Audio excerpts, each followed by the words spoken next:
Anything said in the office over and over again can get annoying, especially if you hear it daily. So today, you'll learn how to avoid using corporate buzzwords that are super cliche so that you can sound more distinctive. We'll also cover why corporate buzzwords are actually verbal vomit. They plummet your impact and they make your language sound cliche. So if you want to show up as an industry leader, make sure that you watch to the end of this episode because we'll be covering executive presence tips that you can bolster with your vocabulary so that you communicate at an elite level that builds not only rapport and trust, but your expertise.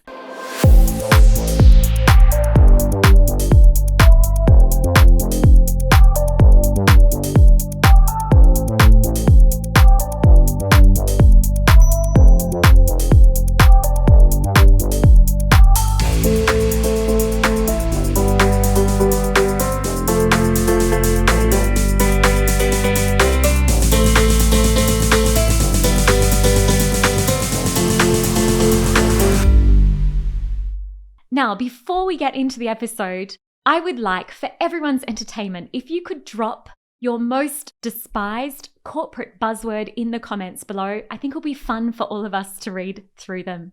In 2022, the website Preply rated and surveyed 1,500 people to discover what are the most hated corporate buzzwords. And I'm going to share 10 of them with you. And honestly, as an executive speaking consultant, I can't help but contribute and say my own piece on this most hated topic of jargon. And I'll be sharing 10 of the words that I think you should also think about removing. So let's get into it. Here are the 10 most despised words.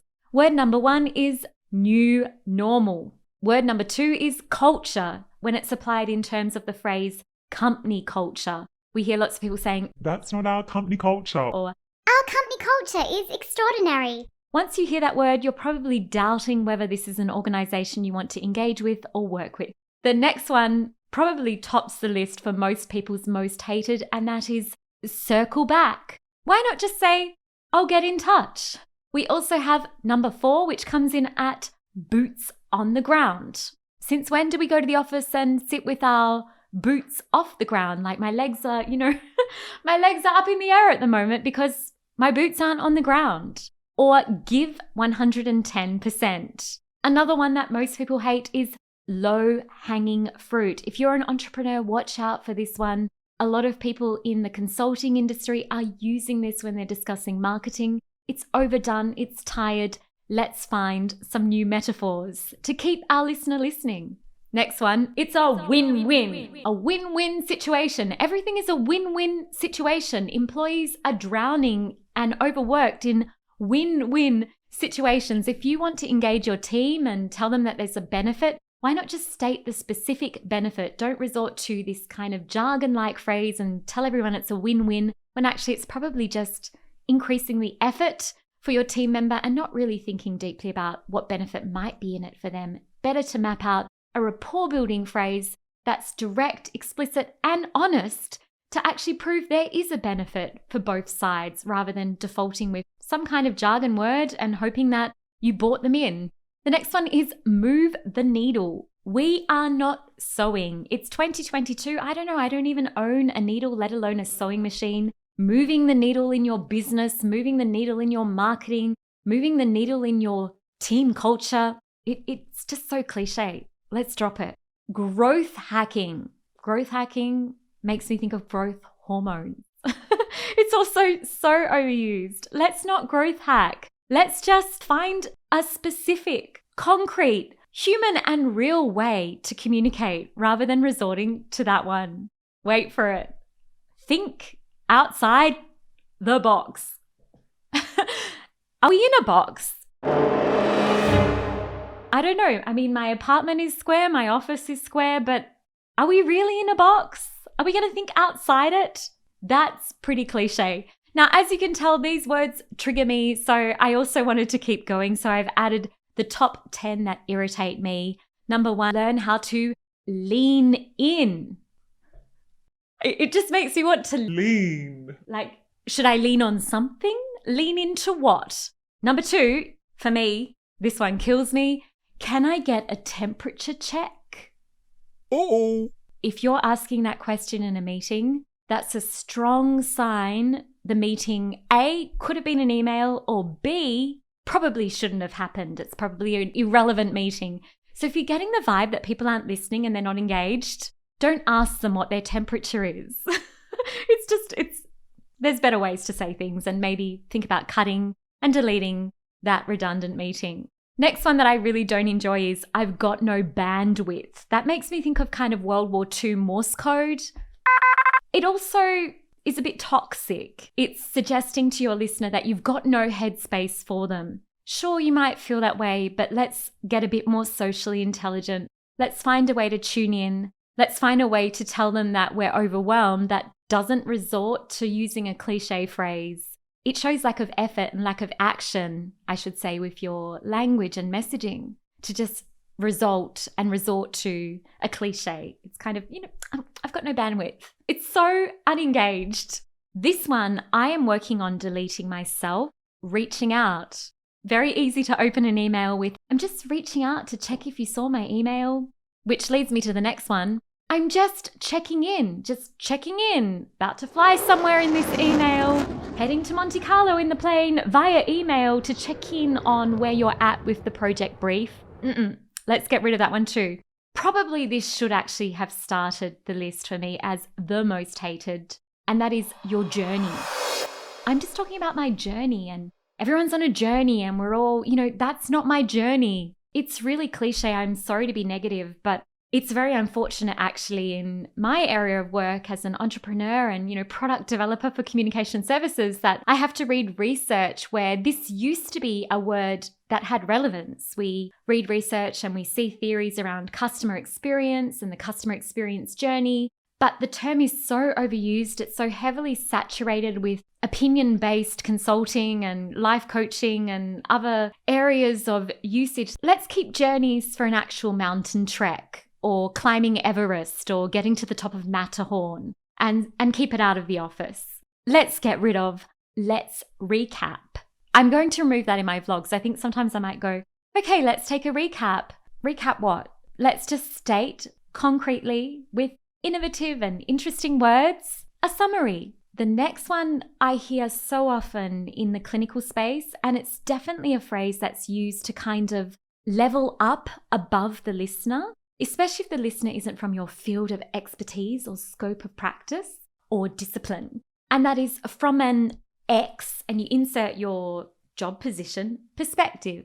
So in my industry, it would be from a speech pathology perspective, or from a multidisciplinary perspective. This is jargon. It's kind of elitist, and in the clinical sphere, it's definitely got to go. It's just an unnatural way of communicating. It doesn't sound human. It's so jargony and clinical and formally removed from rapport building. And it also is often a red flag for one-upmanship, where the speaker is saying, by the way, in case you didn't know, I'm a fully qualified expert in this field, so let me remind you of that. Let's have human conversations. Let's encourage mutuality. Let's actually have a conversation, not a lecture. Delete from an XYZ perspective. Just say what you think. As simple as that.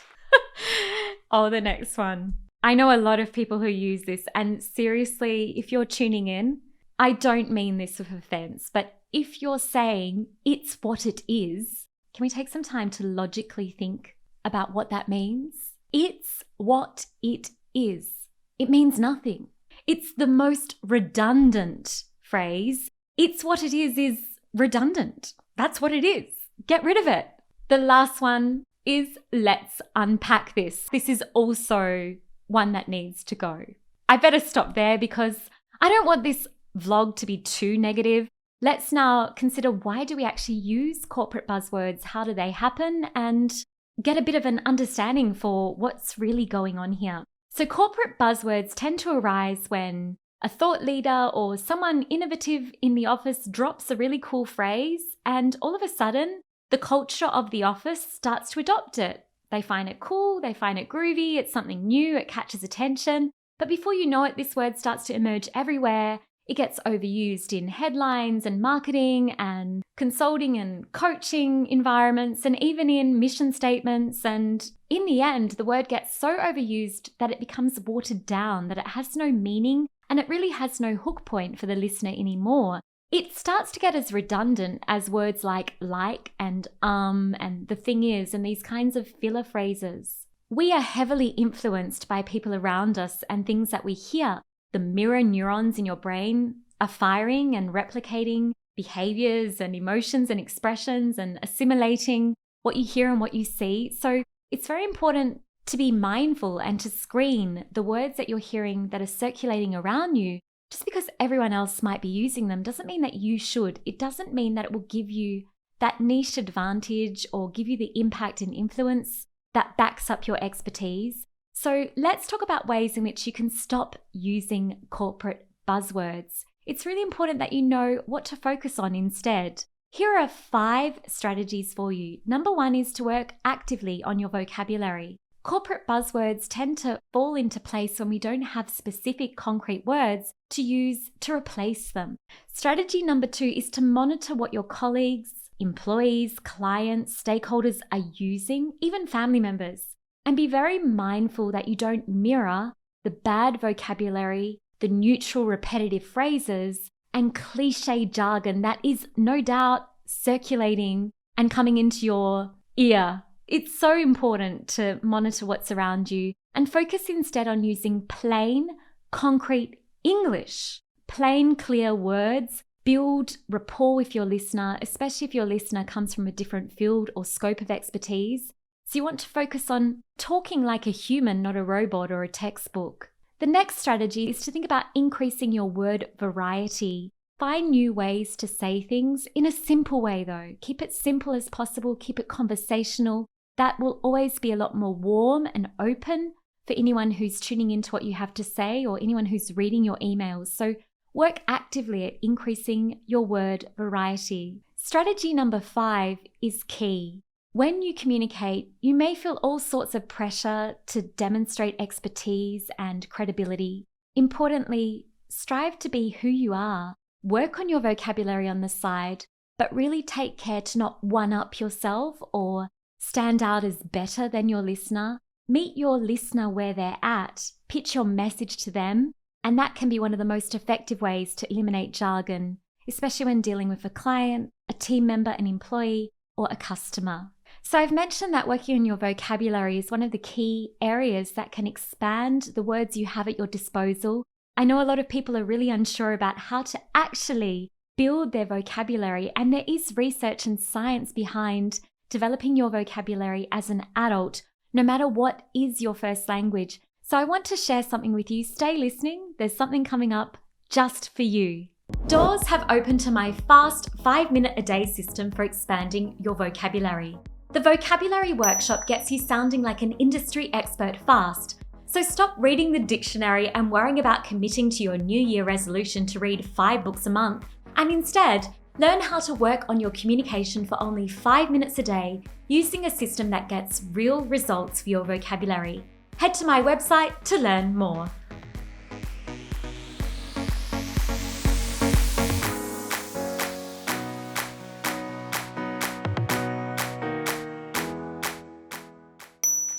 Personal development is not always necessary at every single step of your career. However, if you're feeling like your communication needs some improvement, don't eliminate the strategies that I've shared with you today. Today we covered the 10 most hated corporate buzzwords, plus my own personal list. Make sure you let me know which buzzwords you find annoying. We also looked at why it's important to eliminate corporate buzzwords and what that will do for your communication if you set this as a goal. And finally, we covered what to focus on instead if you want to enhance your language and influence at work. Did you find this topic helpful? I'd love to learn more about your challenges and your successes, so make sure you reach out via the comments below with any questions, and also subscribe over on my main platform at sarageiger.com to stay up to date with all the resources for leadership and communication in your career. Thank you so much for watching. If you enjoyed this one, I have prepared a blog post which gives even more strategies, so make sure you head to that as well. I've left a link for that in the comments. And if you did enjoy this one, can I ask you to click like? That helps me out immensely on YouTube. And also don't forget to subscribe if this is the kind of content that you enjoy. See you soon, and thank you so much for watching, and ciao for now.